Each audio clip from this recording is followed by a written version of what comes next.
So I want to welcome everybody tonight to our second session of this season, SALT Talks. We had our kickoff session last night. Many of you were attending last night, and we were talking about transition. Last night, we just had an introduction to transition. What does that look like? What's the roadmap of your transition? We did record last night's session, so you can still go back and listen to it. I'll be uploading it to YouTube, and I'll let you know when that, it's usually available in a day or two. But tonight, we wanted to continue that conversation. Our theme for this month is what happens when the bus no longer stops? What decisions do you have to make? And so the transition is your IEP, is your build up to making these decisions, your planning as when that bus no longer stops. So it was important to go back to this transition period and this stage. So tonight we're going to look at the transition panel. This is something that it took me a little bit to learn and grasp when I was first starting with the transition. Not only terminology, but the organizations and what did they do? What are the roles they played? So I thought it was important that we visit, we have a panel here. We're going to talk about this transition team. What does that mean? What are the roles they play? And how does that benefit your child? How's that all work together? So that's what we're going to be looking at and exploring tonight and trying to take a deep dive into this. And again, you can type your questions into the chat box, or you can use the reaction button to raise your hand as we progress through this. If you have any questions, whether it's for the panel as a group or for a specific person on the panel. So with that, again, my name's Patty Schramm. I'm the Parent Resource Trainer and Coordinator for the SALT Talks program. And I'm going to go ahead and start. I'm going to turn it over to our panelists. I want each of you to introduce yourselves and, what is your title, about you, maybe who the organization is, and just a little bit of an introduction so we know who is here and who you are. And Brittany's helping me tonight. Brittany, I'm going to let you kick it off, and then I'll let you go down through, then each one can jump on and, introduce themselves. Sure.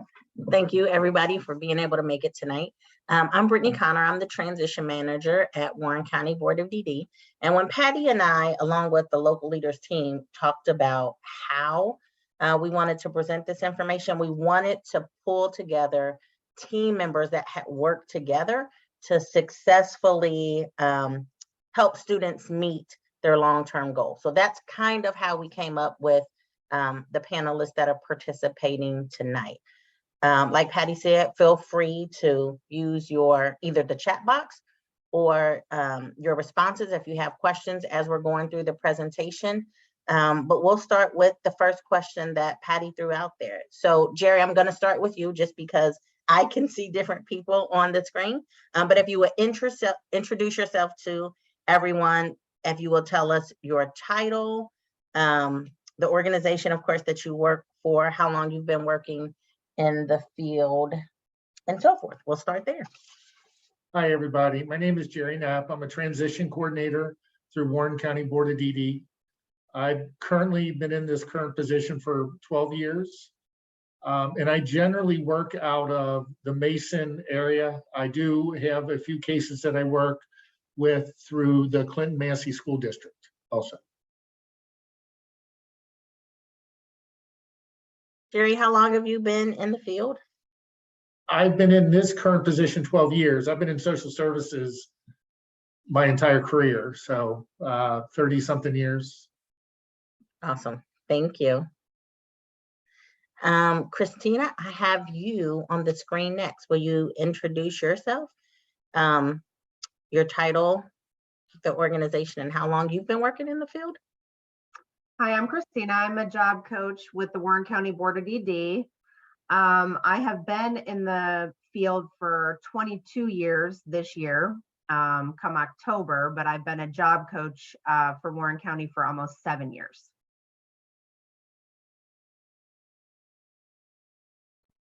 And before anybody asks, we'll circle back so that they can tell you a little bit about their position and how that lends to the team. So Amanda, would you like to go next? Sure. My name's Amanda Pennix. I work for the Warren County Educational Service Center.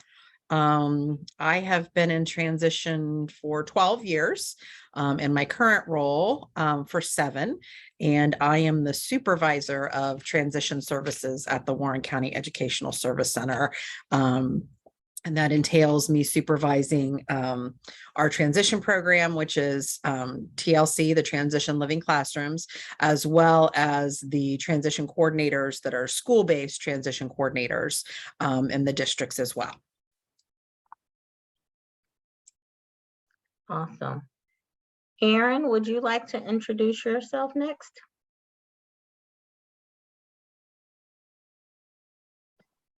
Absolutely. Sorry about that. I'm warning you, I've frozen a few times and you all have frozen. So I hope this works for me. I'm Erin Immell. I'm with Opportunities for Ohioans with Disabilities. I'm a VRC, Vocational Rehabilitation Counselor. I have done that here in Warren County for about 4 or 5 years. Prior to that, I worked as a case manager at Jewish Vocational Services. And I also was a vocational evaluator with Bethesda Work Capacity Center. So probably about 10 years of experience in VR. And then I've worked in other areas of business and wellness. Awesome, thank you. And then we have Kristen Fox on. I think she might be. She is having some difficulties logging in. Oh, I'm okay. here. Oh, Can you hear me? yes, Very we can. I'm actually going to stay off the camera for just about 5 more minutes because I'm driving, and then I will have my teen driver take over and and I will come on video. But my name's Kristen Fox. I'm a parent of an 18-and-a-half-year-old senior in high school. He goes to Mason, and so I'm kind of on the panel tonight as a parent. And I guess so I've been in this industry for 18-and-a-half years. Yeah. So Kristen, do you also want to talk about your experience as a provider? Only because I know your student also participates in that. Yes. So I worked with Easter Seals for the past 7 years as a job coach for the Project Search program. And then this year I have stopped with Project Search. I'm a sub, but I have started my own business, which is called You've Got This. And one of the programs that we offer is the Hangout group. And I actually started it because it is hard for teenagers to be able to do activities with their friends in safe environments and actually learn social appropriateness, if you will. So that's kind of what we've been doing. And we work on life skills, social skills, and just employability skills, getting ready for their future.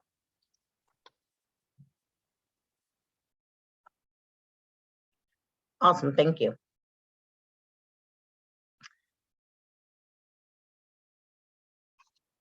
So, Patty, do you want them to talk about their positions within the next question? Yeah, so one of the things, your position in a transition team, what does that look like? What is that position when you put a transition as a team together? What is your role? And then how did you become a part of an individual? I'm going to ask the next question too, Brittany. It's how did they become a part of an individual's transition team? Like, who contacted you? How did that come to be? So we just kind of want to know, your part, your role, and then how did you become a part of an individual's transition team? I guess we start with Gerry.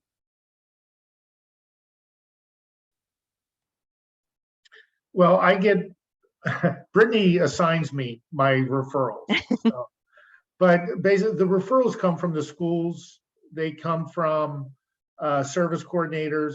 Really anybody can make a referral for our transition program as long as they're receiving Warren County Board of DD services, or they are, or what we would say DD eligible, meaning they have gone through the eligibility process.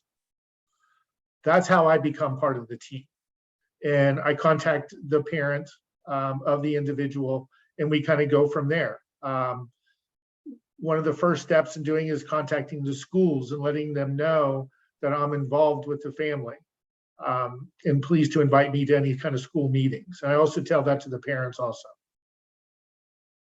Gerry, can you also talk about what your role is as a transition coordinator? Well, my role is to basically try to help them prepare for the individual when they finish school. That's kind of what I always state. I would like to see, you know, a lot of parents don't know what to do with their child once high school is out. So once we start planning for that, you know, looking at, you know, we start by doing types of trainings, work opportunities, having them attend. We offer what is called a job class, having them attend a job class.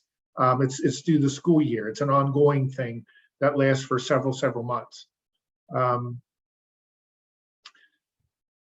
Once they get of age and they graduate from high school, or they finish their 4 years of high school, we look at what is a good there are several transition programs that school districts offer. We look at those. I may take the parent and the individual on tours of those programs. So, I mean, really, it's very open-ended of what I do.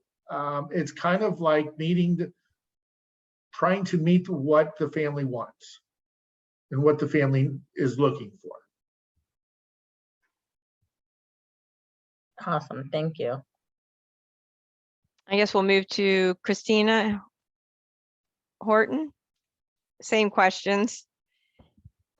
So my role is once they would be referred to Gerry and they decide that they want to work in one of our transition program sites, then a job coach gets assigned to the individual depending on where they're working at. And once we start working with them, we work on employment skills.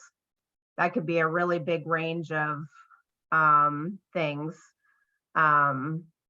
I always say if you're a parent, it's pretty easy to be a job coach because it's kind of the same skills. I love being a job coach. It's definitely opened my eyes to a lot of things that when I worked previously in my other roles before I came to Warren County, how everything comes together. It's really kind of a cool position to be in as a job coach. But I think it's really awesome working with the students. I've been here 7 years now, so I've been able to see students that started out from the beginning. And then now I actually coach some of them as adults. So they've moved through the transition program. I've helped them through that. And then I get to see them as they're employed in competitive employment out, in the world. So that's been kind of cool. But I think as a job coach, we work on a lot of skills. We work on, life skills. We work on employment skills, depending on what jobs they're in. We have several different positions at different places that students can work at.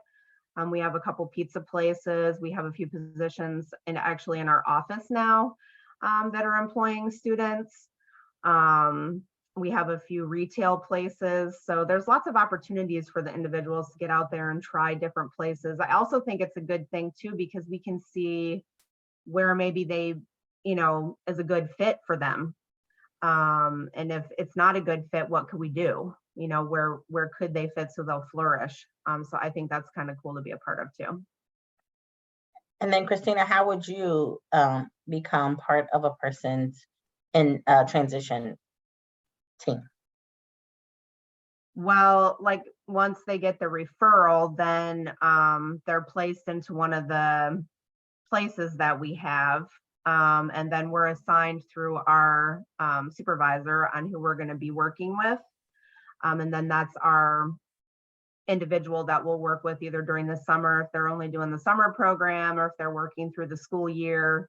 And then we become a part of their team until they're finished. Awesome, thank you. I guess next one I see in line is Amanda.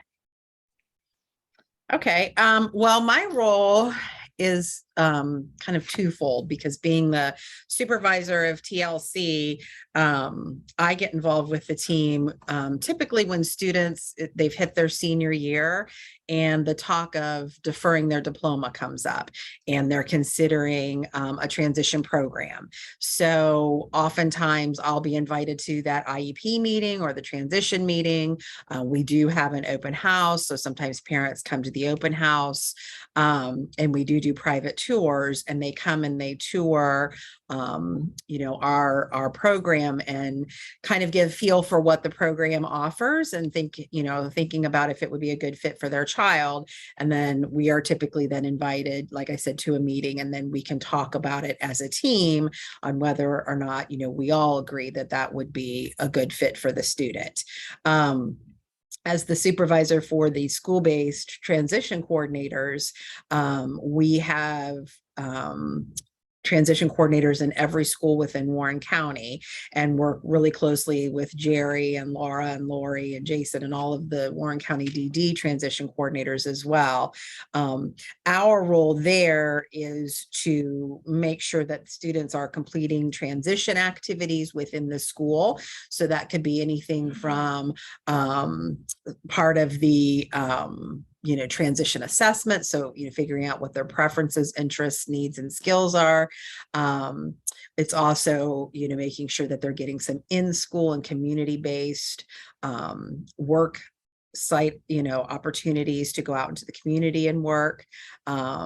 It's all of those different things. It's connecting families with agencies that can help support them, whether it's DD or OOD or, anyone else out there. So we really are kind of that go-between and trying to, bring everybody together at the meeting and making sure everyone has the support that they need.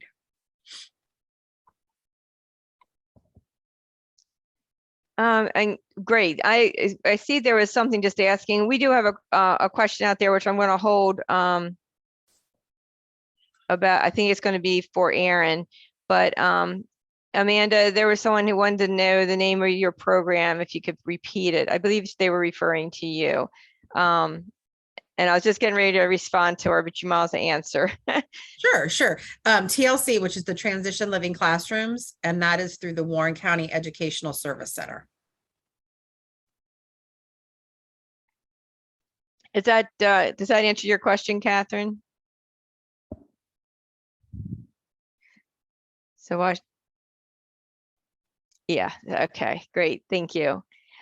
All right, and then we're going to move on to Erin. The same question, Erin, that we were asking, what is your role on the transition team, and how do you get invited, or how did you get to become a part of a team? So with Opportunities for Ohioans with Disabilities, we focus on work and helping people get work. So that's what we're all about. And that means competitive integrated employment out in the community. My role with transition students is to understand the individual's strengths, their challenges, their interests, their abilities, their history, their vocational history. Kind of take a look at all of that with the parent and the individual, the student, and just kind of help them determine a vocational goal.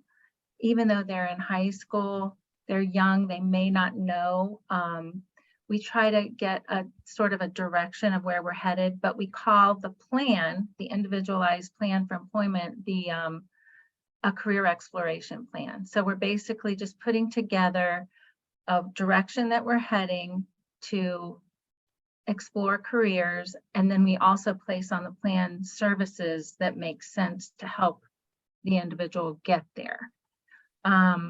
Sometimes these services will support their goal, and it will just be obvious that that's a really good direction for the student. And sometimes it will help us rule that particular goal out, but it will help us go in another direction. So it's all just information gathering and giving the individual the opportunity to get some work experience and some other vocational education.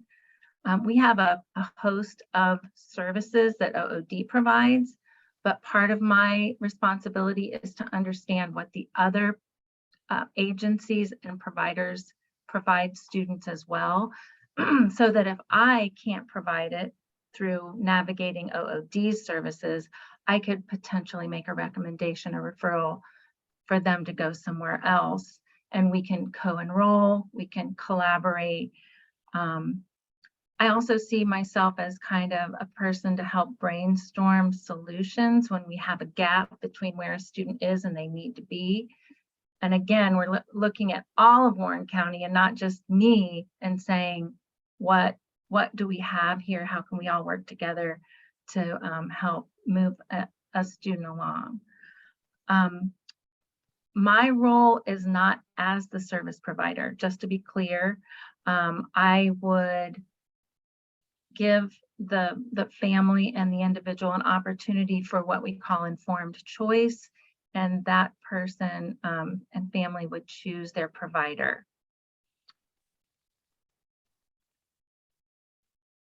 Very good. Thank you. Thank you. And then Kristen, same question. Well, I guess so the programs that I offer,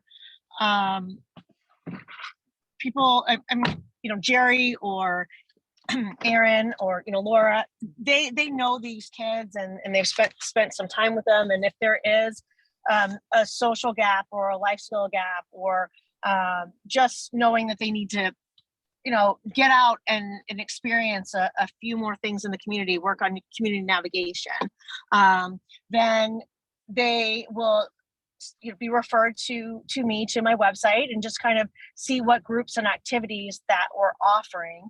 And then we try to match up the kids or adults with not only their interests, but with that, maybe if it is working with navigating through the community and being able to, sound silly, but going to a bowling alley and know what size shoe you are and how to pay, and following the rules and that social etiquette of you're cheering for someone else and it's okay if you do bad, those kinds of things, laughing at yourselves, then those are the skills that we'll work on.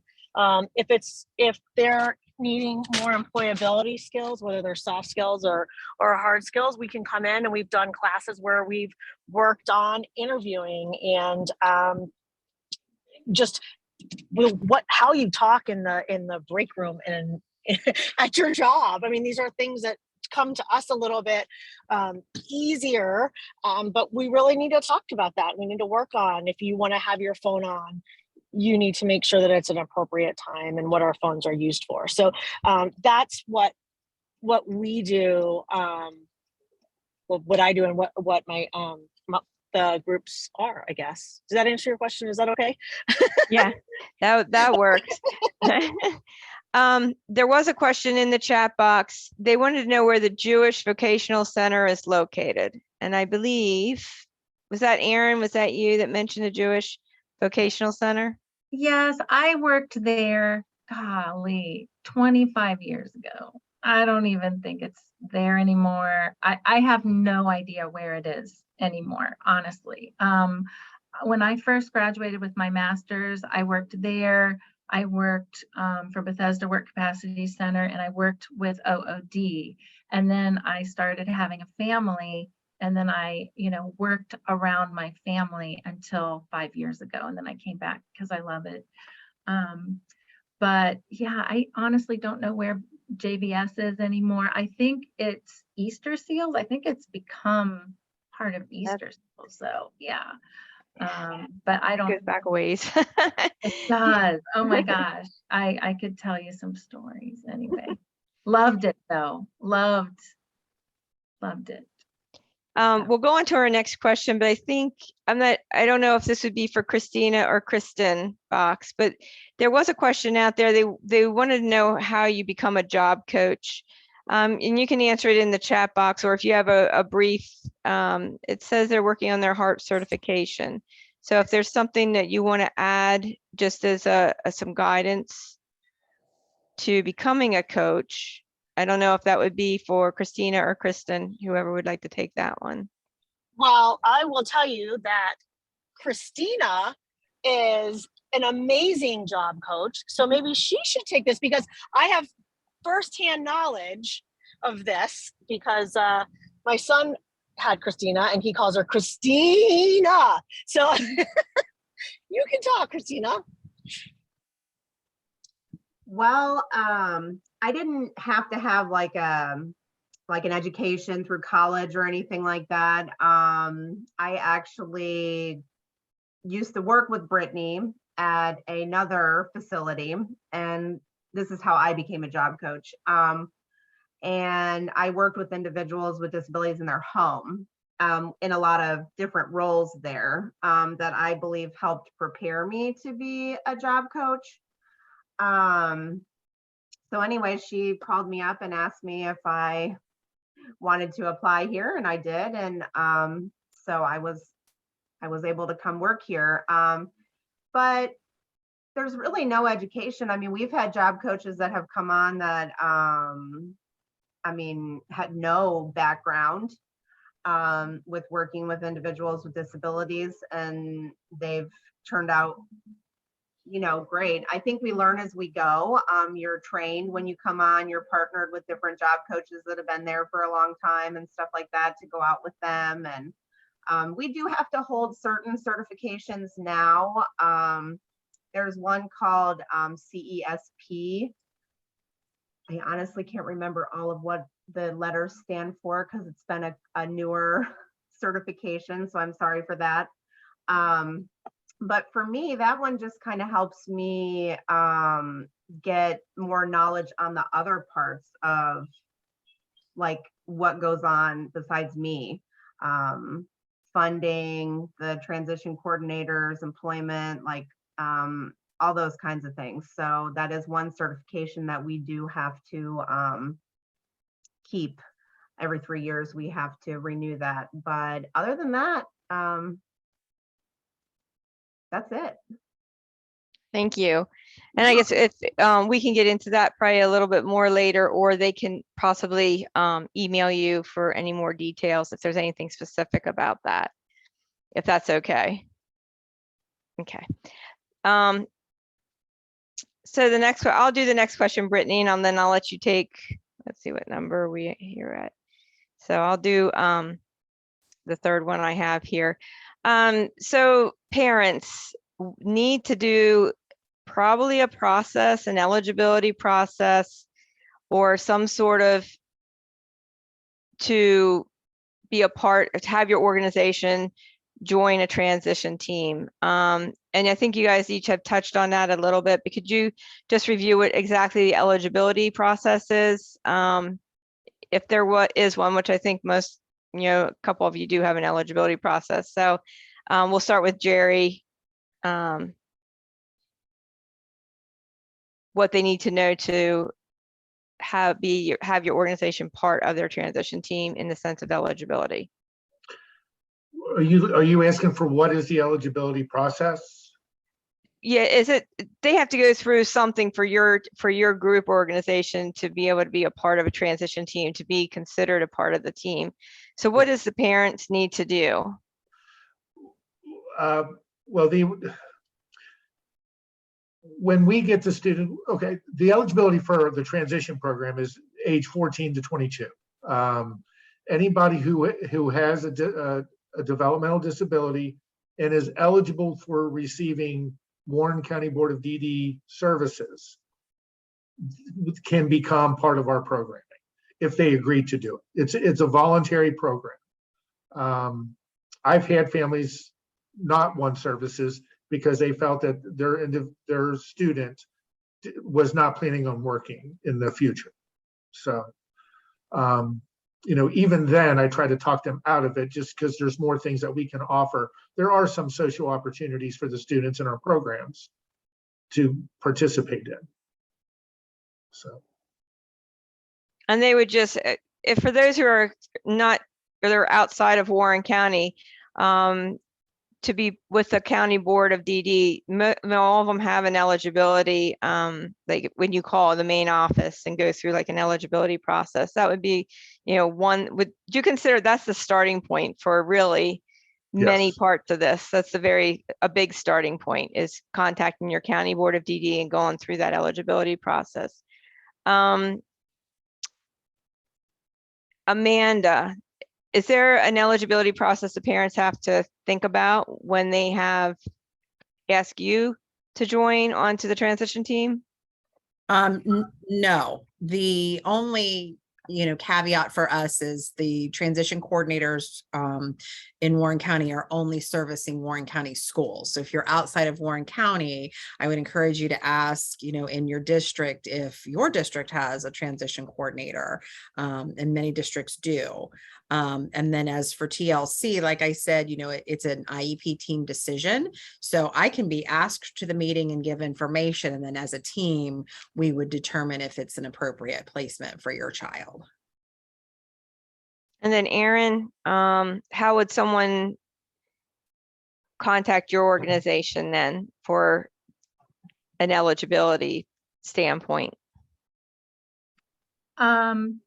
I work very closely with the Warren County Board of DD, with all the schools in Warren County, with Warren County ESC, with Children's Hospital, and those contacts can get you in touch with OOD. Most of them, all of them should have copies of our referral form, and they can help you fill it out. It's really simple, and email it. If you want to be really personal, it could be emailed to me and I can get it to Jessica Brickner, who's our caseload assistant. But you can also go to ood.ohio.gov, which is our website, and you can navigate that website to easily find an application to fill out, and then it gives you an option to email it, and they'll get it to Warren County. After the application is filled out, we set up an intake interview where, like I said before, we kind of talk about strengths, challenges, interests, abilities, history, stuff like that. We get to know the individual. We collect documentation that proves that there's a documented disability. Typically with a student, we can use IEP, ETR. If somebody's active with Warren County Board of DD, we can use the OEDI, the COEDI. And our 4 different items for determining eligibility are: do they have a documented disability? And the disability can be a variety of things. It can be physical, mental, emotional, intellectual. It can be a combination. And this disability must make it difficult to get, keep, advance in, regain a job, or prepare for getting a job. And then an individual must want to work. Gerry said something about that earlier. Some individuals don't want to work. So if mom and dad want the student to work, but the student doesn't want to work, then they're not necessarily ready for us. There are some things we can do, maybe talk a few times, but at the end of the day, if an individual doesn't want to work, they're not ready for a case to be open with us. And then the last of the 4 items, you must need our services. Or no, I'm sorry, you must be able to benefit from our services. So I think that answers that question. Yeah, I think that sounds like you covered. I just want to wanted the parents to know, about the team, but then there is some eligibility process for some of the groups. So thank you for that, Erin. Brittany, do you want to take the next question that we have on our list? Sure. I didn't know if you wanted Kristen to answer the question that you just asked.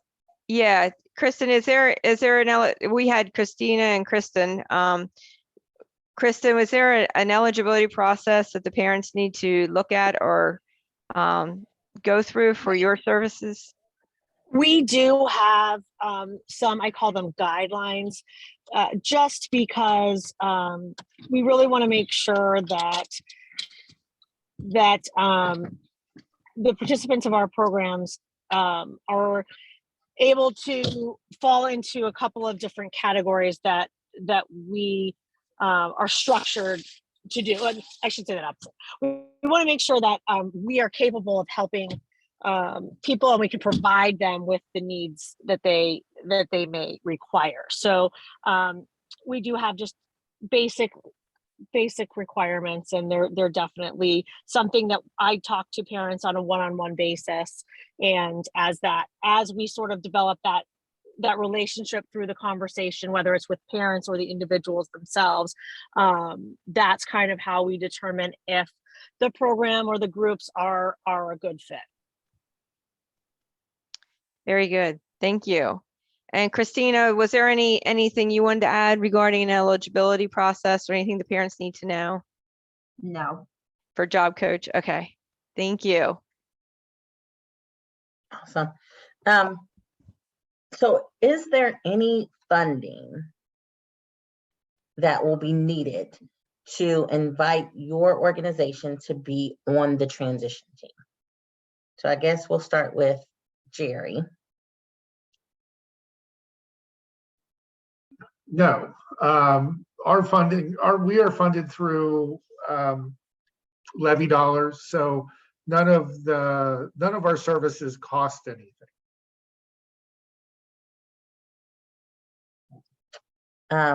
Christina, you're kind of under the same umbrella, but we'll still ask you the question. No, so I'm kind of with Gerry. Once the individual is referred for work or whatever, I just work with them. There's no cost. Yep. The individuals do get paid, but that comes from a different source. Yeah, I think it's important that we keep in mind that we're just talking about the transition students, because funding might be associated for adults that also get coached by the Warren County Board of DD coaches, but for transition students specifically, there generally isn't funding associated with it. Amanda, same question for you. No, so the transition coordinators that are in each of the Warren County school districts, the school districts pay to have that service provided.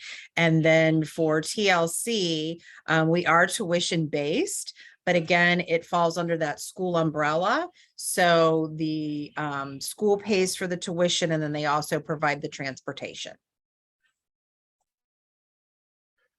And Erin, is there any funding associated with you being part of the transition team? It depends. Now, as I mentioned before, we have a plan, an individualized plan for employment, and then we have services on that plan. We encourage families to have a contribution on the plan, just so they're invested in it and they have some accountability and they're part of the plan if they're able. So I'll give an example. Let's say we want to have a summer work experience on the plan, but the student needs transportation to get there. Maybe mom and dad will take turns, transporting the student all summer, or not all summer, but 5 weeks for the work experience. That would be an example. Another example, let's say that the student, as part of their plan, requires college in order to reach their goal. OOD does not automatically pay for college. We can pay, but we are required to fill out what we call a contribution worksheet that's based on the FAFSA. And once the FAFSA comes back with the, oh my gosh, what's it called? The EFC, the estimated family contribution, then we determine whether we are allowed to pay for a portion of the college tuition based on that number. So you don't need funding necessarily, but in some instances, there may be a discussion about helping out with certain things.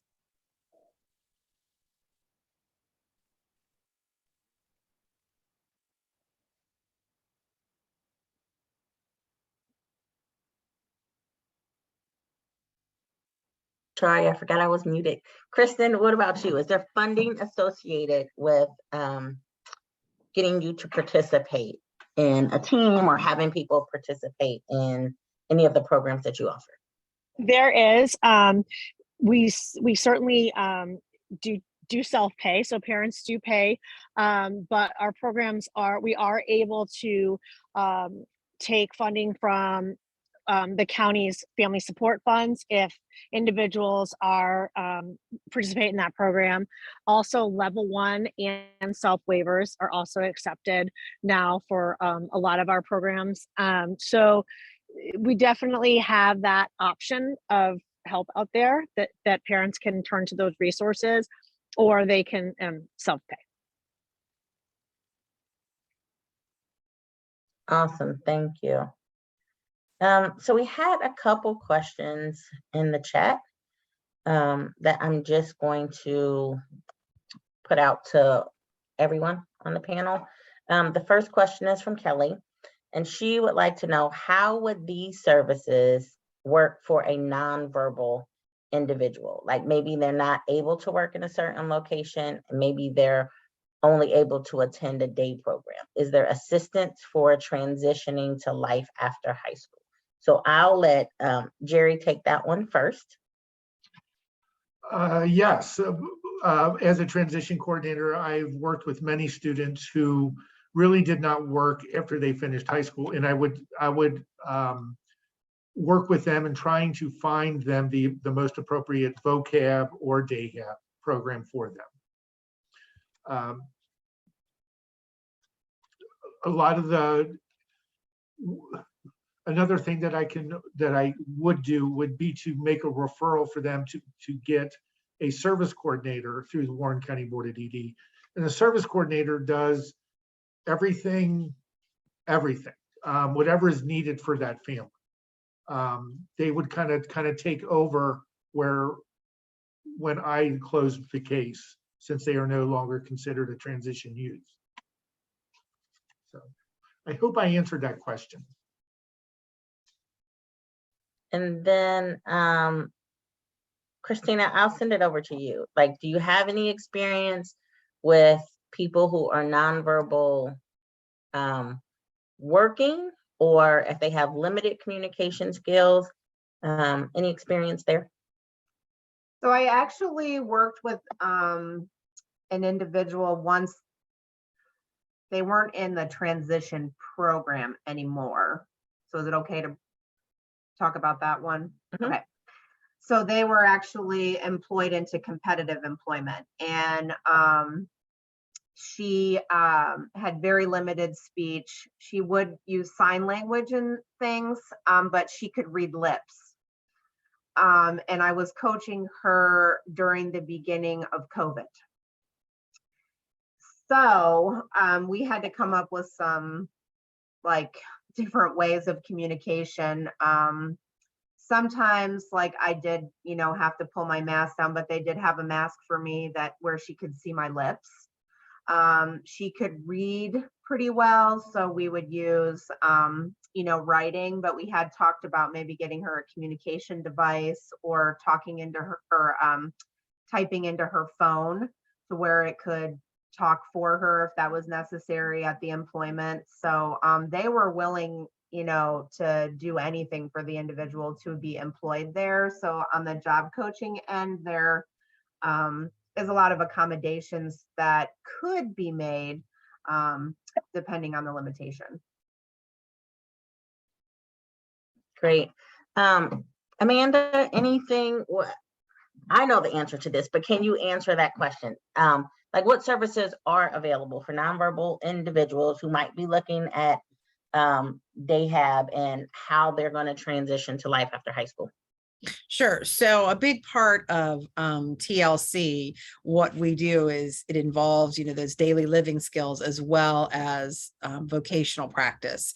So for a lot of our students that attend TLC, and we do have lots of nonverbal students that attend, they will get that work time out in the community, but the emphasis can be on those daily living skills. So our goal is to make them as independent as they can be. So it's very individualized. It's all about the student and pushing them to their limits. So anywhere from, you know, learning how to, you know, take care of an apartment if they would ever be living off, you know, or even if they stayed living with their family, you know, being helping, you know, care for that, you know, taking care of their own laundry, changing their bed, loading and unloading a dishwasher, you know, brushing their teeth, you know, all of those different things that go into, you know, living on your own or, you know, being a member of a family and what that looks like. So absolutely, we can, you know, work with students that are nonverbal and, you know, again, just try to make them as independent as they can be.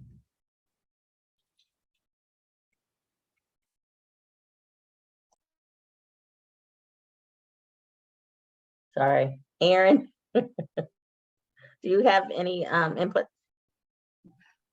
So if I have a transition student on my caseload that has communication barriers, one of the first things that we can do is provide what we call the pre-ET services, and that stands for pre-employment transition services. So we're assuming that the student has never worked, and these courses can be taught one-on-one with an instructor, and there is not a requirement of the individual having to be able to communicate well or at all. You know, they can use a communication device, or they can sit with the instructor and just see how they're able to move through the curriculum.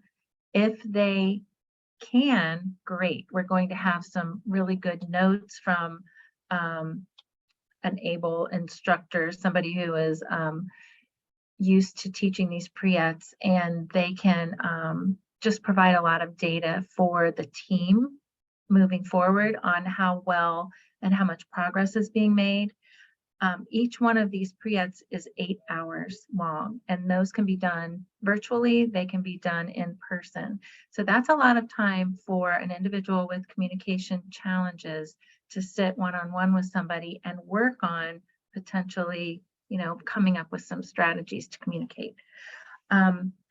What we can do if no progress is being made is we can fill out a form, a document that says, hey, OOD made every effort, you know, using these pre-ET services to assist this individual to make progress in this area, but it doesn't appear that they would maybe be able to be competitive in, you know, working in the community.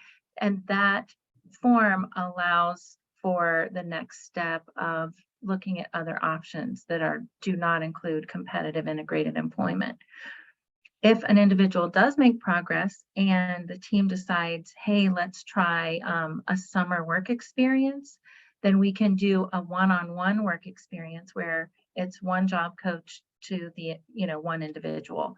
And hopefully during the 5 weeks, the individual and the coach will learn together how to implement some supports at the employer site, natural supports. And if they are able to be successful in that environment, we move to a 1-to-4 ratio, and then we can help an individual get a job, a part-time job out in the community with a coach who can help help the employees support the individual with communication challenges. So that's kind of what it would look like. Sorry, that was long, but just thinking out loud. We have another question out there, and I'll just throw the question out just for, for time. And one of the panelists can jump on. If an individual doesn't want to work, can it be revisited years later, or is there an age cutoff? So feel free to, any of the panelists want to jump in there. There is an age cutoff in our program. But what we would do, if they would contact us, we would refer them to OOD. Right. So for transition services with OOD, our ages are 14 to 22. But an individual can reapply for services throughout adulthood. There's no cap on the age. And then we had another question out there from Tony. How long can a child have transition for those learning outside of the school?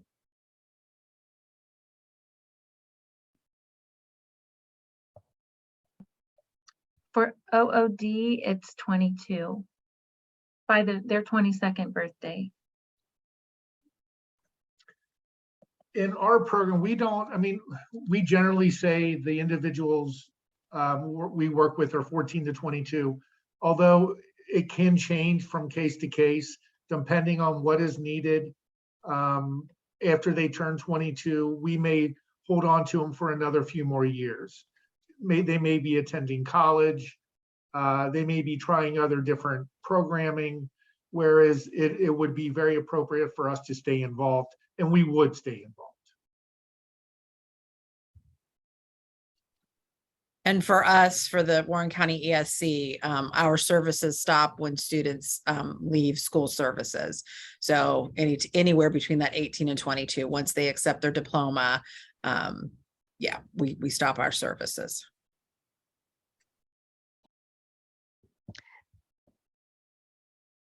There is a question out there. It's about the TLC. They're asking about equivalent programs to TLC in Montgomery County. I don't know, Amanda, if you can answer that, or is there someone from Montgomery County on? I'm not sure if they are, that could answer that. I don't know. Can you address that, Amanda? I am not aware of any programs in Montgomery County, but I do know that oftentimes districts will provide programming in-house for students that do defer, if there's not an outside program like TLC. So, if that's something that you're considering, for your child, I would definitely talk with the district and see what the options are. In my personal opinion, it would be great to see them doing some of those independent living skills and hopefully getting out into the community some, versus staying in academic classes. But again, that might be what the district has to offer. So definitely asking them and seeing what they have. Would they ask more the ESC there in Montgomery County, or the district itself? It depends, because we have some districts like Sycamore, they have 3 of their own transition programs that are in Sycamore themselves. And then, for us, the ESC runs a transition program. So I think it can just depend on how large your district is. And if you have any more questions on that, Tricia, we can, I can probably get you some contacts if you need a little bit more on that. All right, so I think we got, let's see. Okay, so I guess, yeah, we'll jump to number 6, Brittany. I think we were trying to figure out where we were with all the questions. So when should, I mean, anybody on the panel can answer this question. You can just jump in there and ask, but when should the parents call you? Like, we're looking at a specific age, or when is the best time for them to reach out to you? And how would they do that? Just directly, or would it be like a referral?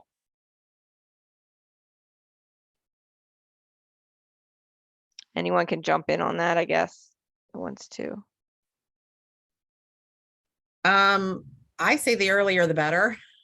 You know, and I feel a lot of times we get involved early on, and parents are like, yeah, we'll get to it. And so they hear the same information year after year, and it sometimes doesn't click until that senior year. And then it's full on panic of, oh my gosh, what are we going to do?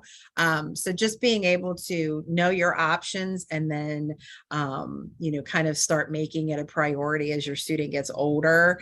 And again, you know, I have had students that have started off, you know, we started working with them at 16, and it was the, you know, whole thought that they would be doing, you know, TLC and Project Search and, you know, all of this stuff. And by the time the student was 18, he was already employed, and he accepted his diploma and moved on. So, you know, just because we start having these conversations at 14, you're not locked into anything. Students show tremendous amount of growth during this time period. And so it's just kind of really, you know, good to know all of your options, and, you know, kind of have an idea in the back of your head, and know that, you know, as you move through things might change. So I say the earlier the better. Anyone else on the Our panel? program, we won't accept them into our program until age 14. Although if they've not had DD services, or have not become eligible for DD services, that can take, you know, that could take months in order to become eligible. So, you know, really anytime for DD services. I can speak as a parent that with my son, and Gerry knows, and so does poor Erin, but I did start him at 14, and I feel like it really, at 14, he was excited. He's more willing to work. You know, they want to start growing up, and it was good for me as a parent to kind of, they pushed him a little bit at school, and you know, he was able to go into Kings Island and work a little bit, that I would have never done that, or never thought that he had these skills already. And now that he's 18, he's already had a lot of opportunities to try through school, through work study, through all that stuff, you know, food service, and working at a golf course, and working at Kings Island. And he's already is able to answer more questions that I never thought he would be like that. Be able to say, I definitely don't like food, and I definitely want to work with people. But I attribute that to him starting when he's 14, and already starting to have these conversations with somebody other than his dad and I, if that makes sense. So I definitely encourage that, just like everyone else did that has talked. And I would say the same, the earlier the better. For the pre-ets are designed for the younger students, so they can start talking with somebody else besides mom and dad about work, and become interested in some different things, and excited, and just, it's planting the seed for their high school career and then beyond. And then the other thing about 14 years old is it allows time. One of my goals is to try to help everybody get 2 paid work experiences while they're in high school, because it really increases their opportunity to succeed in the workplace or in post-secondary training of any kind. So there are statistics out there. So if I can help somebody get into 2 work experiences, and they start at 14, I have plenty of time to work with them, and the team has plenty of time to work with them to make that happen.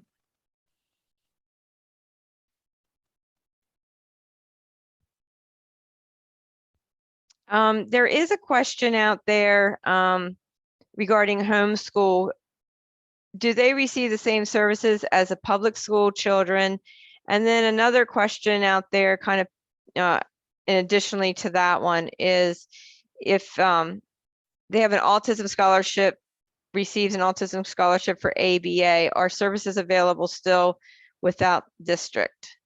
So I guess, I'm not sure if that's Amanda or if either one of you any of you want to jump on that regarding homeschool and a scholarship for the ABA if they're without a district. So the district of residence, when you're enrolled in school, provides the ETR, which is the information that we use to determine eligibility to be on an IEP. And since if you're homeschooling, you would not have a district of residence because you're homeschooling. So you would not be able to receive these same services. However, if you have a scholarship, you are eligible for certain services. And that would be something you need to talk over with your district as to what you are eligible for. Gerry, could you jump in for like Warren County Board of DD services regarding homeschooling and students that receive ABA or the scholarship for ABA, like what they're eligible for? You're on mute. For our program, it does not matter what school they attend. If they could be homeschooled, I work with several other alternative programs that students attend. That doesn't matter. So they don't necessarily have to be in a, their public school system for us to be involved, or for us to get involved.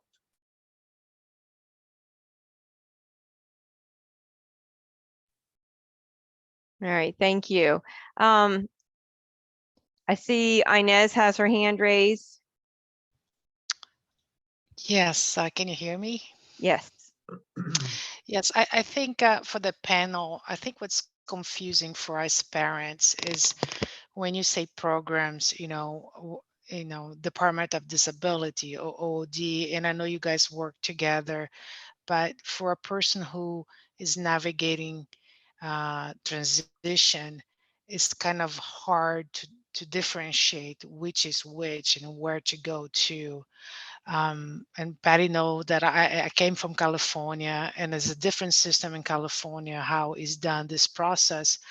And, coming back to Ohio, it was very confusing for me to understand when you guys talk about what transition program, okay, program, which was the Department of Disability, is that OOD, which one is doing transition, and can I do both, or do I need to pick one over the other?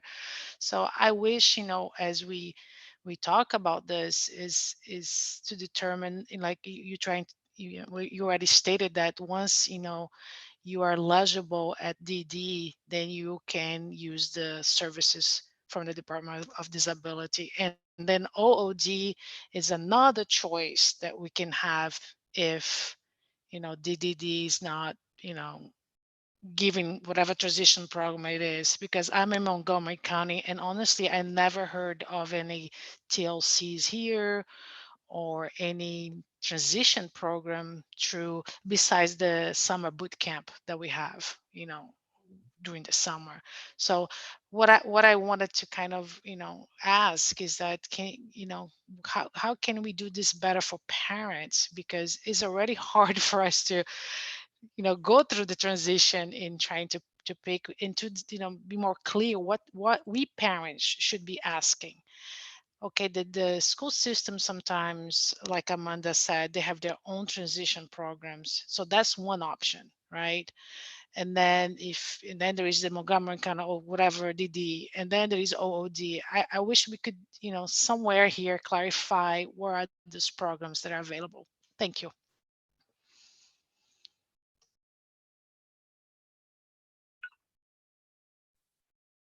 Thank you, Inez. Yeah, it is very confusing for us parents as we're going through transition and hearing all these things, trying to sort them out in our heads. When do we do this? When do we do that? And who's involved where and when? And so with this transition panel, pulling together this panel is, it's Warren County, but, just trying to, give you an idea what the transition team looks like, and then you'll take it back to your county board of your transition coordinator, and then maybe they can help you sort out your team or start the process. Brittany, do you want to take the next question on the list? We'll do the next question. Sure.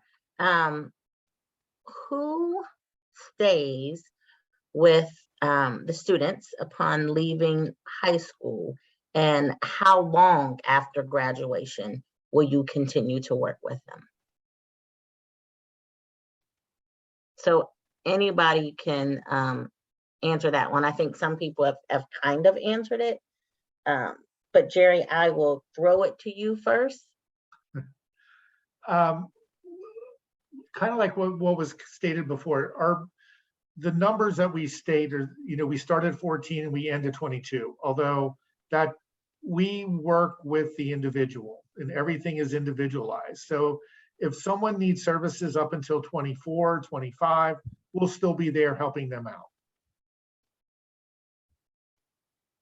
Yeah, the other thing is, I know this can get really confusing, but DD boards, like your board of DD, whether you're in Montgomery County, Hamilton County, Warren County, they usually offer lifelong services. So it just depends on what your needs are as to how involved they're going to be. But generally, they offer lifelong services. Amanda, I think you've already answered the question stating that as soon as students are done with school services, then your services end. Now, that being said, if we've been working with a family and they would call us, we are obviously going to support them through whatever they need. It's just, yeah, we're not going to drop you like a hot potato. And then Erin, do you have any input for that? Once a student accepts their diploma, then we have to look at the individualized plan for employment and make sure that the career goal that they chose when they were in high school still makes sense, because at that point, we're going to try to help them get their in-demand entry-level job. So that's kind of how that works. If the individual chooses to go on to college, post-secondary, we can assign them a college to careers VR counselor if they're going to one of the colleges in the state of Ohio that has a liaison. And if not, then they can just stay with whomever they're with, whomever their VR counselor is. So what would typically happen with me is if I were to close a case successfully because an individual was able to get a job and they were stable on the job for 90 days and we closed the case successfully, if that individual wanted to come back and get a new job, or if they lost their job maybe a year later and wanted to, try to get another job, then I likely would not take them because they're not a transition student. They would potentially go to another Warren County counselor. So, but we're flexible there too. So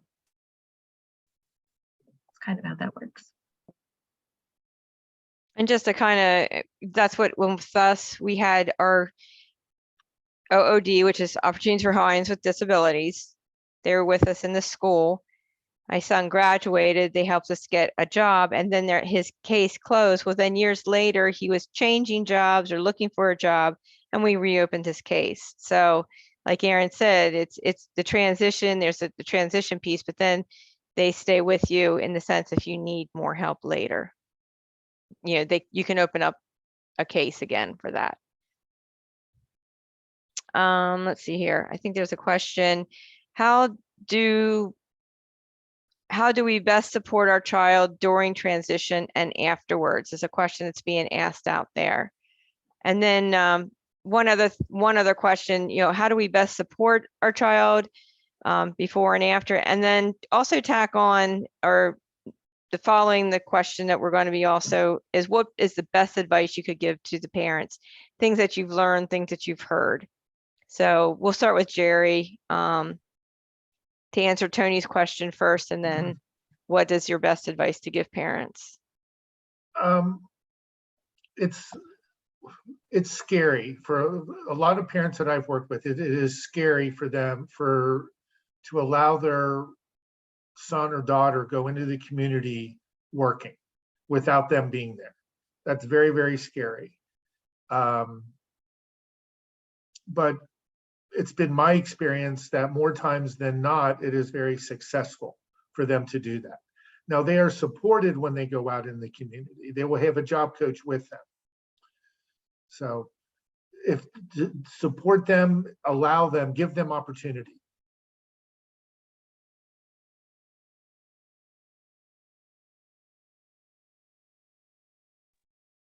I agree, Gerry, 100,000%.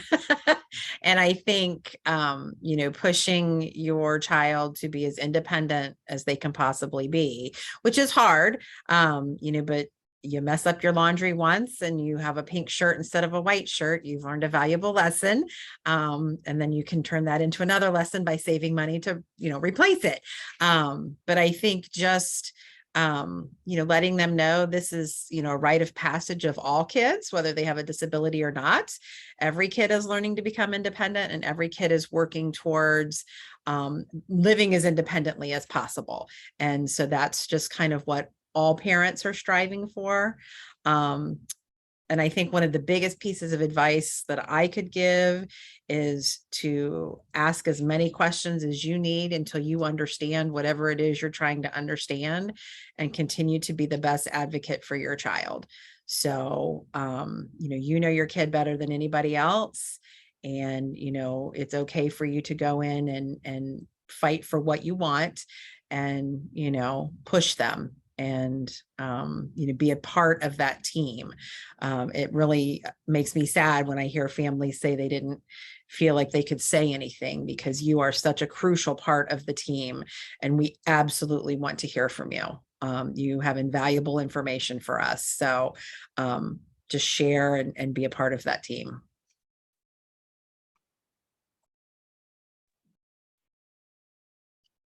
I guess I'll say something.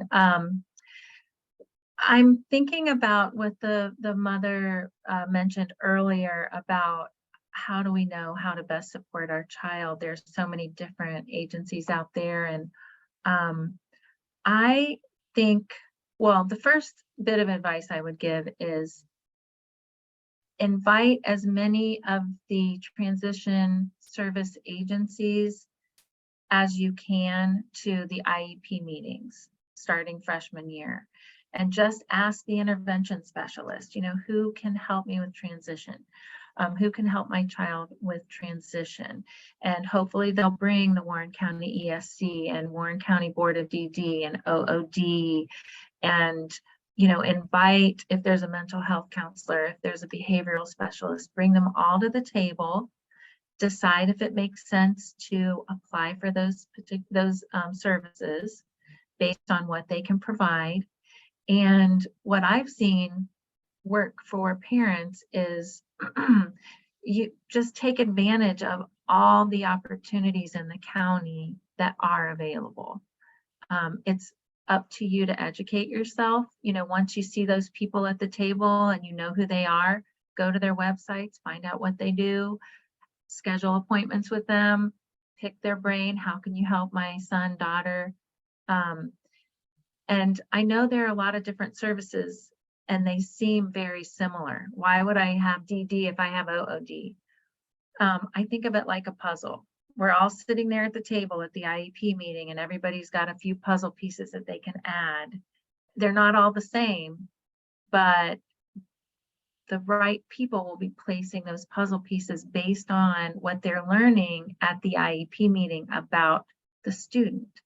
So that's kind of how it works, because our services are so individualized.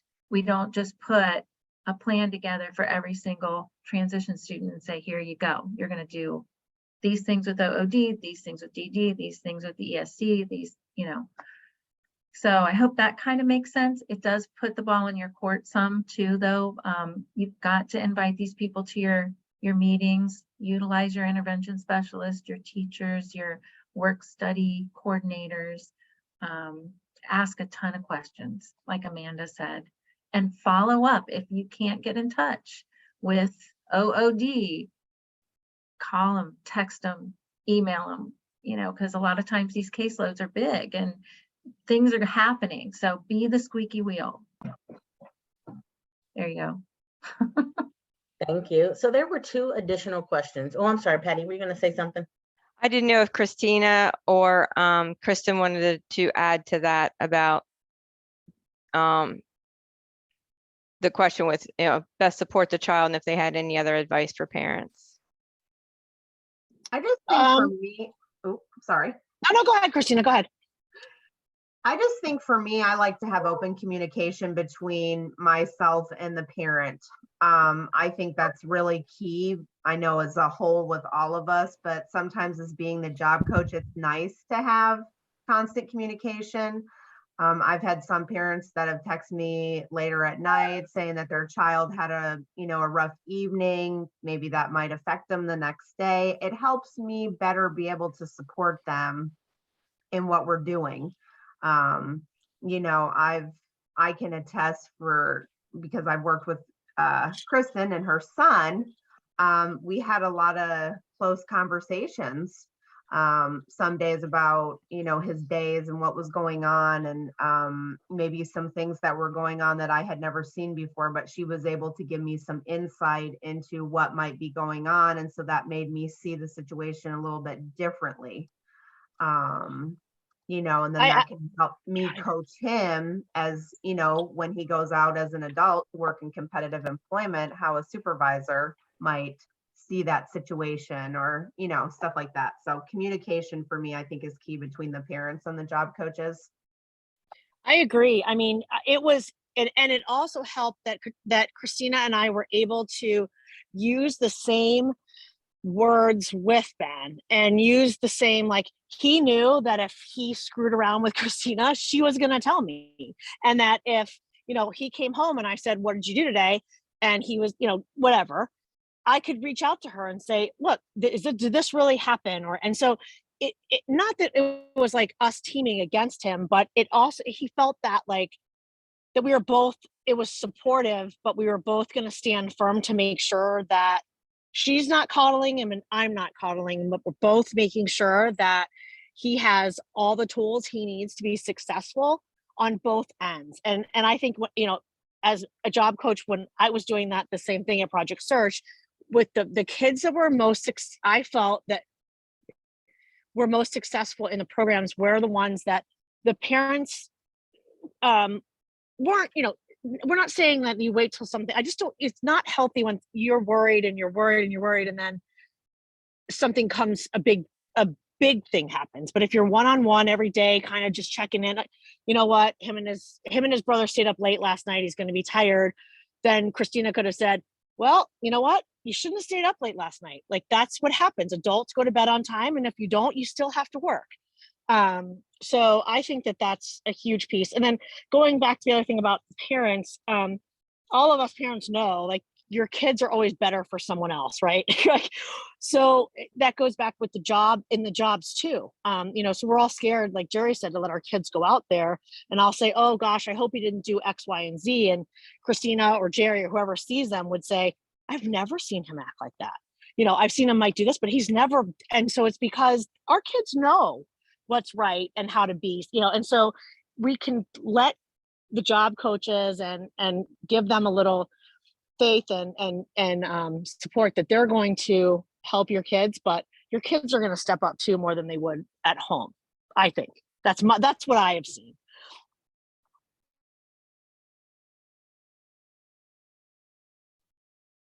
Awesome. There's another question in the chat related to the ISP. And I think, Tony, you're asking how the teams work together, either to attend an ISP meeting or to lend to the ISP. Right. How does an IEP click over to an ISP, and where do you guys go after that happens? I mean, how does this magic happen?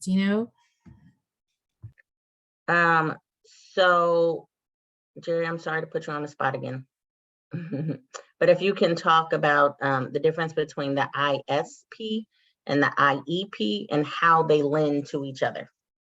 I'm assuming the ISP for the DD ISP, is that what you're referring to? Right, right. Because once they finish high school, IEP goes away, and then suddenly there's an ISP. So how does that morph or evolve, or and then where those ports that we used to have for the IEP, what happens when it turns to an ISP? Does that make sense? Yes, I mean an IEP ends once the student is out of school. Once they're out of school services, they accept their diploma. There are no more IEP meetings. Now, an ISP is something that will continue for the rest of their lives, as long as they're receiving DD services. And and the person writing the ISP, the service coordinator, they can invite whomever they would like, along with the parent can invite anybody they'd like into that meeting also. Did I answer your question? Yes, I just don't know how that step happens. So once, let's say my son finishes high school, let's say he finishes high school this year, and then what happens? Do I make that do I do that ISP? Who starts at ISP? Who, you know what I mean? Yeah. Does it say, Tony, it's just your ball? I mean, what happens? In a person who has an ISP is receiving warrant or DD services, and they're more likely on a waiver, which is a whole nother topic. And they're receiving funding for something. An ISP is basically determines how that funding is used.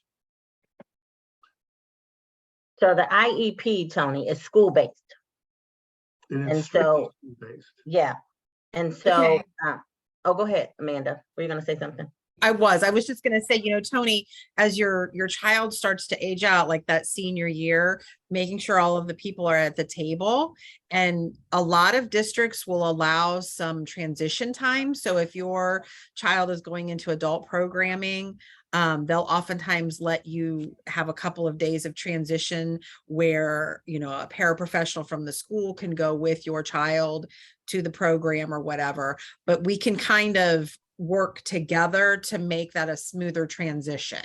So, if Gerry and I were working with the same student, like let's say he had a Mason kid that came to TLC, I will keep Gerry in the loop. And as that student gets closer to aging out, Gerry will pull in, a service coordinator or whatever, start getting that ball rolling, and talking about waiver dollars and how that works. And we'll work together to make sure that, the ISP gets started, you're set up for waiver money. Either the kids made contact with OOD so that, they can move into employment, or that, we have an adult service provider that you're comfortable with, and that the student has their plan set for at that point. Does that make sense? Okay, no, that does. Thank you so much for clarifying that. Thank you. Absolutely. And if that's not happening, I don't know what district you're in, but, again, advocating for that, like, hey, I want these people at the table because this is what I need when my kid leaves. I want to make sure my ducks are in a row and that I'm set up for at least this next year or whatever, but at least you've got your people and you know who to go to. Great. Thank you so much.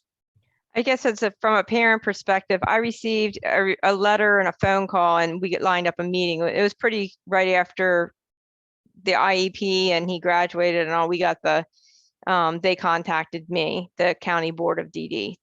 They're the ones that contacted me. I think I got a letter and then I got a phone call and we lined up the session. And then I started with our meeting started with I got a new transition coordinator, one for an adult. And then we slowly added where we were at, we'd have added pieces like a provider, added pieces to the team again. Maybe if needed, we added the next stage of OOD, the opportunities for Ohioans with disabilities. It may not have been the same one we had in school, but, it would have been a new one. So they contacted me, but it's good you're aware of it, because make sure you take the steps if you don't hear from them, to make sure you take the steps to get that started. Brittany, did we get the questions? Did we get through everybody with the advice? I'm trying, where did we end up at? We did? Mhm. Okay, and we were doing the ISP.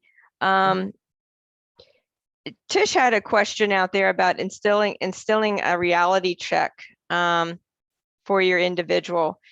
Having them, I think from what I've seen and what we've experienced, just experience, getting them out into the work. Life deals a good reality check, but I don't know if anybody else has anything to offer there regarding Trish's questions. Advice regarding how to instill a reality check in her 21-year-old.